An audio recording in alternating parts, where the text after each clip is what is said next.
ভাবে ঝড় আসবে এবং এই আমফানের গতি, সময় এবং তার গতিপথ একদম সঠিকভাবে জানাতে পেরেছে। আর এটার সবচেয়ে বড় কারণ হচ্ছে মোদিজি সরকারের একটা বড় অ্যাচিভমেন্ট।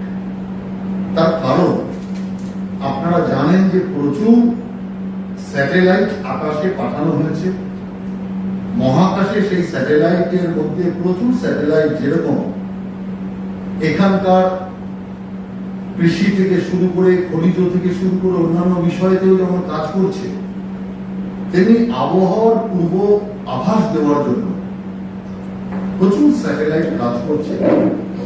এবং নিচেও আলিপুর আবহাওয়া দপ্তর থেকে বাকি জায়গাতেও অত্যাধুনিক মেশিনারির সাহায্যে আজকে কাজ হওয়ার কারণে সঠিকভাবে এর আগাম আভাস দেওয়া গেছে।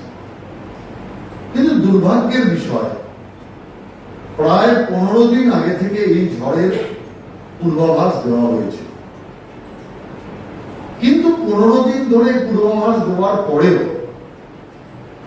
আমরা রাজ্য সরকারকে এই ব্যাপারে সিরিয়াস হতে দেখি। জানি না, যেমন মুখ্যমন্ত্রী করোনার ব্যাপারে প্রথমে সিরিয়াস ছিলেন না, করোনার ব্যাপারে তিনি মন্তব্য করেছিলেন এসব করোনা এখানে কিছু নেই, দিল্লির দাঙ্গা থেকে নজর অন্যত্র ঘোরানোর জন্য এ সমস্ত বিজেপির চাল।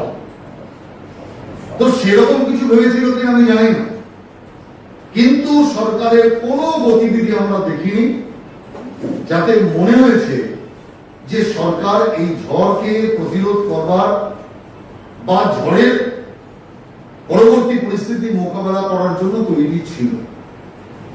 ঠিক একদিন আগে যখন হোম মিনিস্টার অমিত শাহজি মুখ্যমন্ত্রীকে ফোন করে বললেন যে ঝড় আসছে, তৈরি থাকুন, ন্যাশনাল ডিজাস্টার টিম পৌঁছে গেছে এবং আমরা পূর্ণ সহযোগিতা কেন্দ্রীয় সরকার করব, তারপরেই আমরা দেখলাম সরকার একটু নড়ে চড়ে বসল।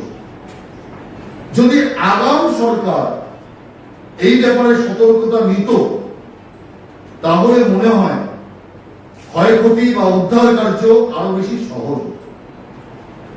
ভারতবর্ষে কোন প্রাকৃতিক বিপর্যয় এরকম হয়নি যে বিপর্যয় প্রায় 24 ঘন্টার মধ্যেই দেশের প্রধানমন্ত্রী সেই বিপদ সংকুল এলাকা পরিদর্শন করলেন, অফিসারদের সাথে সভা করলেন এবং সঙ্গে সঙ্গে 1000 কোটি টাকার অনুদান ঘোষণা করলেন।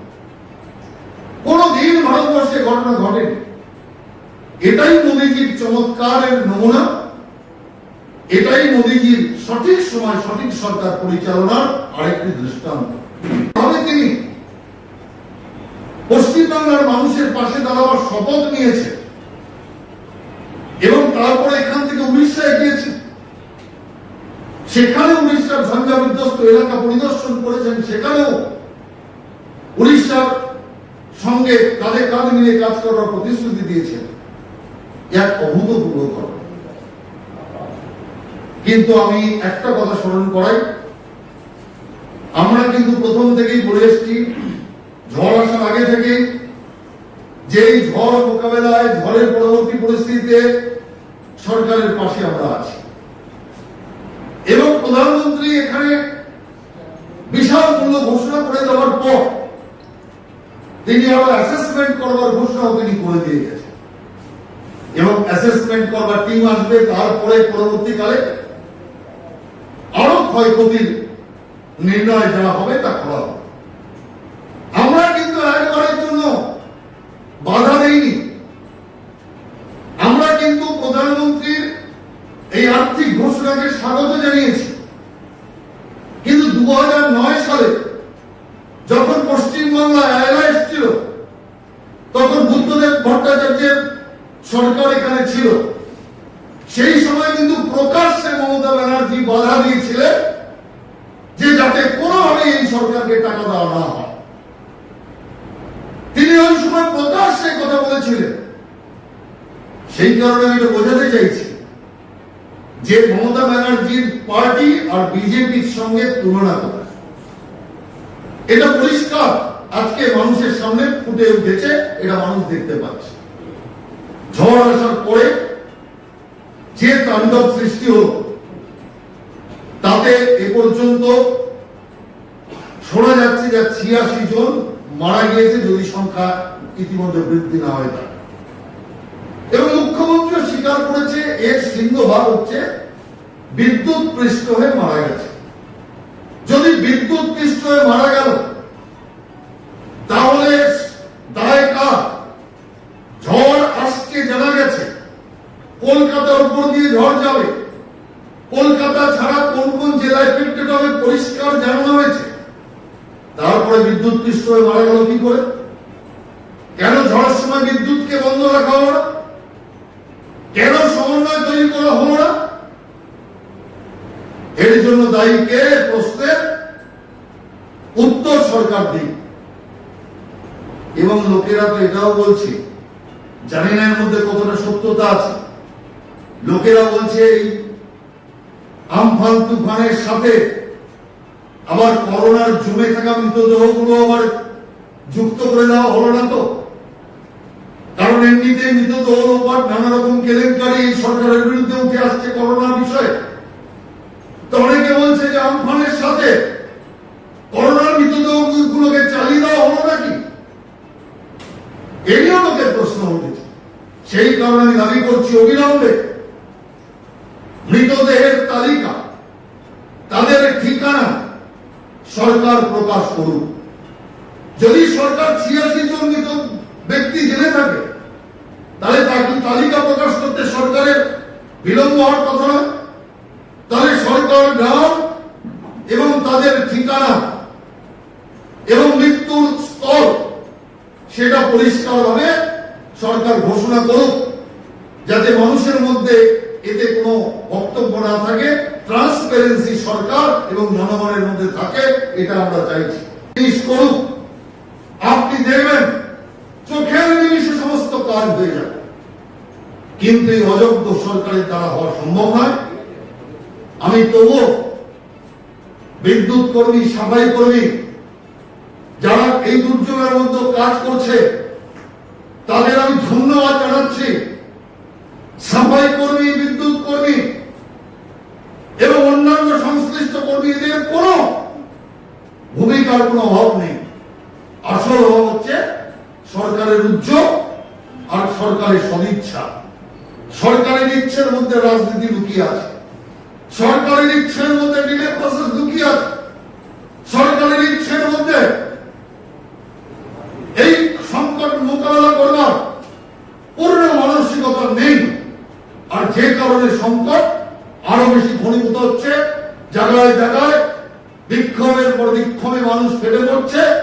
এটা অত্যন্ত একটা অমানবিক বিষয় বলে আমি মনে করি। আর এই অমানবিক বিষয় থেকে বাংলার মানুষকে উদ্ধার করবার কাজ তৃণমূল সরকার করুক। হয় করো, নয় পথ ছাড়ো। সোজা হিসাব, হয় করো নয় পথ ছাড়ো। ওই বসে বসে ভাষণবাজির কোনো যৌক্তিকতা নেই। সকলকে কাজ করার অধিকার দিতে পারবে না, আর নিজেরাও কাজ করবার সামর্থ্য রাখবে না। এই দুটো জিনিস একসাথে চলতে পারে না। এইটুকুই আমার বলার আছে। এবং আমি আপনাদের আবারও বলছি, বারবার আমলা পরিবর্তন করে, বারবার প্রশাসক পরিবর্তন করে কোনো কাজ হবে না। আসল বড় হচ্ছে রাজনৈতিক নেতার মধ্যে বড়। কর্পোরেশনের সেক্রেটারি চেঞ্জ করবে, তাতে কি হবে? আসল গরম হচ্ছে যে বলছে জাদুদণ্ড নেই, সেই তো আসল গরম। যারা করার ক্ষমতা নেই স্বীকার করে দিয়েছে। পরিবর্তন করার দরকার তো তাকে পরিবর্তন করার দরকার ছিল। আমলা পরিবর্তন করে কোনো কাজ হবে না। শুধু শুধু আমলাদের উপর কোপ করছে। জায়গায় জায়গায় আমলা পরিবর্তন হচ্ছে। খাদ্য দপ্তরের ব্যর্থতা আমলা পরিবর্তন হচ্ছে, স্বাস্থ্য দপ্তরের ব্যর্থতা আমলা পরিবর্তন হচ্ছে, কর্পোরেশনের ব্যর্থতা আমলা পরিবর্তন হচ্ছে। আসল নেতাগুলো যেগুলো এই সমস্ত সমস্যার যে যারা জবাব তাদেরকে উপরে ফেলা দরকার আছে, তবেই সমস্যার সমাধান হবে। আমরা পরিবর্তন সমস্যার সমাধান নয়, কারণ চিন্তা যেখান থেকে আসছে, রাজনৈতিক আদেশ যেখান থেকে আসছে, সেখানে পরিবর্তন হওয়া দরকার, নইলে এখানে কিচ্ছু হবে না, দুর্নীতি ছাড়া আর কিচ্ছু হবে না। আজকে আমি শেষ যে কথাটা বলতে চাই, ইতিমধ্যে বিভিন্ন ফোন আসছে, যদিও নেটওয়ার্ক নেই সেইভাবে ফোন যোগাযোগ বন্ধ, কিন্তু প্রচুর ফোন এটাই আসছে, প্রচুর ফোন আসছে, লোকেরা বলছে 1000 কোটি টাকা তো মোদীজি দিয়ে গেল, এই 1000 কোটি টাকায় তৃণমূলের ইলেকশন ফান্ড হবে না আমাদের সেবা হবে? আমি একটা পরিষ্কার কথা বলি, মোদীজি প্রধানমন্ত্রী আবাস যোজনায় যে টাকা দিয়েছিল, যদি সেই টাকা লুট না হতো, সেই টাকার কাটমানি না হতো, সেই টাকায় যদি ঘর তৈরির কাজ হয়ে যেত, তাহলে আজকে পশ্চিম বাংলায় 5% মাটির ঘর থাকতো না, 5% কাঁচা বাড়ি থাকতো না, সমস্ত পাকা হয়ে যেত। আর পাকা বাড়ি হয়ে গেলে এই জাতীয় তুফান আজকে ক্ষতিগ্রস্ত করতে পারত না। সেই কারণে আজকে যে বাড়িগুলো ভেঙেছে, কাঁচা বাড়ি একের পর এক ক্ষতিগ্রস্ত হয়েছে, তার জন্য দায়ী কিন্তু এই প্রশাসন, তার জন্য দায়ী তৃণমূল সরকার। তার কারণ মোদীজির টাকা পাঠানোর পরেও, যেমনি মোদীজি চাল গম রেশন পাঠানোর পরেও মানুষ রেশন পায়নি, তৃণমূল খেয়ে গিয়েছে, ঠিক একই ভাবে মোদীজি প্রধানমন্ত্রী আবাস যোজনার জন্য টাকা পাঠানোর পরেও কাটমানির কারণে এখানে বাড়িগুলো তৈরি হতে সময় মতো পারে। যদি এই বাড়ি তৈরি হতো, তাহলে এই এলাকাতে 5% বাড়ি ক্ষতিগ্রস্ত হতো না, ক্ষতির পরিমাণ বাড়তো না। এই ক্ষতির পরিমাণ বাড়ার জন্য তৃণমূলের টাকা খাওয়া, তৃণমূলের কাটমানি খাওয়া, প্রধানমন্ত্রী আবাস যোজনাকে সঠিক সময় কাজে না লাগাতে পারা দায়ী বলে আমি মনে করছি। সবচেয়ে যেটা অবাক লাগছে, যে এত বড় একটা ঝড় হয়ে যাওয়ার পর কলকাতা মূলত লন্ডভন্ড, সরকার হয়তো ভেবেছিল প্রতিবারই কলকাতায় আসে, কিন্তু কলকাতায় আসে না, বাঘ আসবে পালে বাঘ পড়ে না। কিন্তু যেদিন বাঘ এসে গেল, সেদিন আর সামলানো গেল না, বিষয়টা তাই হয়েছে। সরকার বসেছিল, প্রতিবারই কলকাতায় আসবে বলে সব ঝড়ই তো কলকাতা থেকে পাশ ঘুরিয়ে চলে যায়, যার জন্য কোন সমন্বয় আমরা দেখিনি। ঝড়ের পরে যে অবস্থা দেখছি আমরা, কলকাতা কর্পোরেশনের সাথে, মিউনিসিপ্যালিটিগুলির সাথে বিদ্যুৎ দপ্তরের কোন সমন্বয় নেই, জল ব্যবস্থার সাথে বাকি জঞ্জাল সাফাই দপ্তরের কোন সমন্বয় নেই, দপ্তরের সাথে বাকি দপ্তরের কোন সমন্বয় নেই। যে ঘটনা ঘটার আগে যেখানে এই সমস্ত দপ্তরের বৈঠক করার কথা ছিল, সমন্বয় তৈরি করার কথা ছিল, কিচ্ছু করা হয়, যার জন্য আজকে সারা কলকাতা জুড়ে গণবিক্ষোভ চলছে, মানুষের বিক্ষোভ চলছে। কোন ঝান্ডা নেই, কোন রং নেই, কোন নেতা নেই, কোন পলিটিক্যাল পার্টি নেই, সাধারণ মানুষ আজকে তৃণমূলের বিরুদ্ধে, তৃণমূলের সরকারের বিরুদ্ধে, কর্পোরেশনের বিরুদ্ধে, কাউন্সিলরের বিরুদ্ধে, মিউনিসিপ্যালিটির বিরুদ্ধে আজকে রাস্তায় নেমে এসেছে। জলের জন্য হাহাকার চলছে, বিদ্যুতের জন্য হাহাকার চলছে। আজকে 23 তারিখ, 20 তারিখে ঝড় গেছে, এখন পর্যন্ত নেটওয়ার্ক ঠিক হলো না। সরকার বিদ্যুতের বেহাল অবস্থা কবে ঠিক করতে পারবে জানা নেই, পানীয় জলের ব্যবস্থা সরকার করতে পারেনি। আর নির্লজ্জ পৌরমন্ত্রী, রাজ্যের মেয়র, বর্তমানে চার্জে থাকা মেয়র, তিনি পরিষ্কার বলছে, ববি হাকিম বলছে, আমার হাতে কি কোনো জাদুদণ্ড তো নেই, আমার হাতে তো জাদুদণ্ড নেই। তোমার হাতে জাদুদণ্ড নেই সবাই জানে, কিন্তু তোমাদের করার মানসিকতা নেই, তোমাদের করার ইচ্ছা নেই। যদি ইচ্ছা থাকতো তাহলে এই সমস্যার সমাধান করা যেত। কেন আমি প্রশ্ন করি, এত বড় প্রাকৃতিক বিপর্যয়ের পরেও যখন জেলা কর্পোরেশনের ক্ষমতা নেই, মিউনিসিপ্যালিটির ক্ষমতা নেই, কেন সেনাকে ডাকা হলো না? যদি আজকে এই দুর্যোগ মোকাবেলায় যদি সেনাকে ডাকা হতো, তাহলে আমি মনে করি যে সেনার সাথে যদি সমন্বয় গঠন করে সরকারের বিভিন্ন দপ্তর কাজ করত, তাহলে এই সমস্যার সমাধান হয়ে যেত। কিন্তু এই সরকারের মানসিকতা কি? শুধু টাকা দাও, টাকা। ঝড়ের পরে প্রথম রাজ্যের মুখ্যমন্ত্রীর বক্তব্য, লক্ষ লক্ষ কোটি টাকা খরচা হয়ে গেছে, লক্ষ লক্ষ কোটি টাকা শেষ হয়ে গেছে। এটা যে প্রথম বক্তব্য। তার মানে একটা মুখ্যমন্ত্রীর প্রথম বক্তব্য যে ক্ষয় ক্ষতি, মানুষের দুর্ভোগ দুর্যোগ কিচ্ছু নয়, প্রথম হচ্ছে টাকা। এই সরকারের কাজ হচ্ছে শুধু টাকা পাওয়া, টাকা দেওয়া নয়। সেই কারণের জন্য টাকার বাইরে এরা কি বোঝে না? কেন্দ্রীয় সরকারের সাথে যে সাংবিধানিক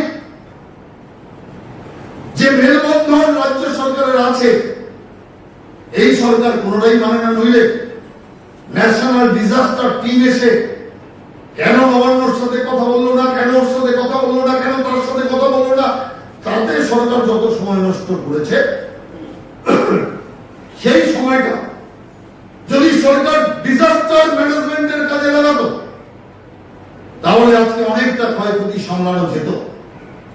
গ্রামগুলির অবস্থা তো আরো কঠিন।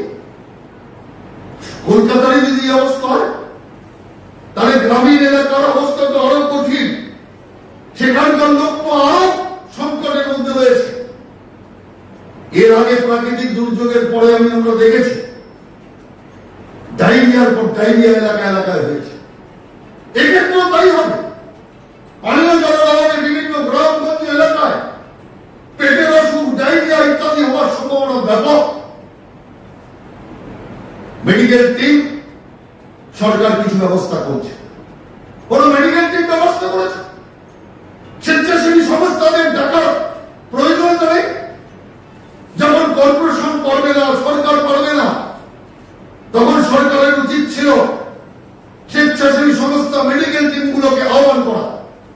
পর্যন্ত তাদের ঘরে জল নেই, আলো নেই, কখন আসবে সেটা কেউ বলতে পারে না। কর্পোরেশনকে বললে কর্পোরেশন ইলেকট্রিক সাপ্লাই দেখায়, সাপ্লাইকে বললে সাপ্লাই কর্পোরেশন দেখাচ্ছে। এটা তো সত্য কথা। গাছ যদি না কাটবে তাহলে বিদ্যুৎ সংযোগ হবে করতে, কিন্তু সরকারের সেই ইনফ্রাস্ট্রাকচার নেই, কর্পোরেশন ইনফ্রাস্ট্রাকচার নেই। কলকাতার কি অবস্থা, মিউনিসিপ্যালিটিগুলোর কি অবস্থা, গ্রাম এলাকার অবস্থা আরো কত খারাপ। তো সেই কারণে মানুষের ক্ষোভটা তো স্বাভাবিক, মানুষের ক্ষোভটা স্বাভাবিক। করবে কি মানুষ? সেই কারণে যেভাবে ক্ষোভ মানুষ প্রকট করছে, এটাকে আপনাকে দেখতে হবে যে কোনো রাজনৈতিক ব্যানার নেই, কোনো রাজনৈতিক নেতা নেই। যাকে বলে জনবিক্ষোভ, সেই জনবিক্ষোভ আজকে আমরা কলকাতায় ও পার্শ্ববর্তী এলাকায় দেখতে পাচ্ছি। এটাকে অবজ্ঞা করলে, অসম্মান করলে চলবে না। বিক্ষোভের মধ্যে বাড়াবাড়ি কোথাও হতেই পারে, কিন্তু এটাকে বুঝতে হবে কেন বিক্ষোভ। তাদের ক্ষোভ নিরসনের জন্য সরকার একবার কোন আশাবাড়ি শুনিয়েছে? মুখ্যমন্ত্রী কথায় কথায় কত আশাবাড়ি শোনায়, একবারের জন্য ব্যবস্থা নিয়েছে। সেই কারণে আমি বলেছি, জানি অপদার্থরা পারবে না, সেই জন্য 4টে দাওয়াই আমি দিয়েছি। এই 4টে দাওয়াইকে যদি সরকার কাজে লাগায়, 2 দিনের মধ্যে পরিস্থিতির পরিবর্তন হতে পারে, মানুষের ক্ষোভ পুরোপুরি নিরসন হতে পারে। মানুষ তো আর কিছু চাইছে না, বাঁচার জন্য জল দরকার। জল ছাড়া মানুষ বাঁচবে না, জীবন চলবে না। সেই কারণে বাঁচার জন্য জল চায়। আর এই প্রখর গরমের জন্য কানেকশন ছাড়া দ্বিতীয় কোনো রাস্তা নেই। সেই জন্য মানুষের দাবিকে অনেক জোর বলা যাবে। মমতা ব্যানার্জি যদি বলে থাকে, এটা ওর পার্টির লোককে বলেছে। কারণ ত্রাণ আমাদের হাতে নেই, রাজনীতি আমরা করবো করতে। আমরা যে ত্রাণ দেব সেটা আমাদের নিজেদের জোগাড়ে দেব। আমরা আজকে এই মিটিং এর পরেই আমরা বসছি, ত্রাণ নিয়ে আলোচনা হবে। প্রতাপ ব্যানার্জি আমাদের রাজ্যের সাধারণ সম্পাদক, উনি ডিজাস্টার ম্যানেজমেন্টের দায়িত্বে আছে। এরপরেই আমরা এখানে মিটিং এ বসবো এবং আমরা নিজস্ব ক্ষমতায় কি ত্রাণ দিতে পারি তার চিন্তা করব। মমতা ব্যানার্জি কাকদ্বীপ যেতে পারলে দিলীপ ঘোষ কেন যেতে পারে না? এই প্রশ্নের উত্তর মমতা ব্যানার্জি দিক। সেই কারণের জন্য রাজনীতি আমরা করছি না। করোনার সময় তো আমরা চুপ ছিলাম, কিন্তু যখন দেখলাম সরকার রেশনের পর রেশন চুরি করে ফেলছে, টাকা দিচ্ছে মোদিজি আর খাচ্ছে তৃণমূল, তখন সহ্য হতে পারে। সেই জন্য হাজার কোটি টাকা রাজ্য সরকার চেয়েছে আর হাজার কোটি টাকা দিয়েছে। গাছ কাটতে কেন দেরি হচ্ছে? গাছ কাটবে কি পঞ্চবার্ষিকী পরিকল্পনা নিয়ে? মানুষের খাবার চালাবে কি পঞ্চবার্ষিকী পরিকল্পনা নিয়ে? সেই কারণে আমি পরিষ্কার বলতে চাই, সরকার বিষয়টাতে সিরিয়াসই হয়। ঝড় আসার ক্ষেত্রে যেমন সরকার সিরিয়াস ছিল না, ঝড়ের পরবর্তী পরিস্থিতিতে সরকারের সিরিয়াসনেস নেই। তার কারণ সরকারের যোগ্যতা নেই। সিরিয়াসনেস নেই, তার কারণ যোগ্যতা নেই। আমরা একবারের জন্য বলিনি, যেটা আমি খানিকক্ষণ আগে বললাম, আয়লার ক্ষেত্রে উনি বারবার প্রকাশ্যে বিবৃতি দিয়ে বাধা দিয়েছে যে পশ্চিমবঙ্গ সরকারকে টাকা দেওয়ার দরকার নেই। আমরা কিন্তু একবার বলি, আমরা জানি এই হাজার কোটি টাকার সৎ ব্যবহার হবে না। আমরা জানি হাজার কোটি টাকা নিয়ে দলবাজি হবে, মানুষ ত্রাণ পাবে না, এগুলো আমরা জানি। রং দেখে মুখ দেখে ত্রাণ দেওয়া হবে, আমরা জানি। কিন্তু তবুও আমরা মানুষের দুর্ভোগ কমানোর জন্য আমরা কিন্তু এর বিরুদ্ধে একটি শব্দ উচ্চারণ করছি। আজকে যে আসু বিপদ, এই বিপদ থেকে আগে মানুষকে উদ্ধার করুন, তারপরে ঘর বাড়ি ভাঙা যার যা কিছু আছে সেগুলো তো করতেই হবে। কিন্তু যেগুলো এক্ষুনি করা যায় সেই কাজগুলোই সরকার করতে পারছে না, পরবর্তী কাজ করতে করছে। সেই কারণে করোনার ক্ষেত্রে, করোনা যুদ্ধে যেমন সরকার একটা বিগ জিরো পেয়েছে, তেমনি এই আমফান রোধেও সরকার একটা বিরাট শূন্য পেয়েছে, বিরাট শূন্য। এই সরকারের ভাড়ারে শূন্য ছাড়া এদের ভাড়ারে আর এদের ভাগ্যে আর কিছু। সেই জন্য সরকার মোকাবেলার চেয়েও টাকা পাওয়ার দিকে ইন্টারেস্ট সরকারের বেশি। যে সরকার জনকল্যাণের চেয়েও প্রাথমিক টাকাকে দেয়, সেই সরকারের দ্বারা জনকল্যাণ মানব কল্যাণ হতে পারে না।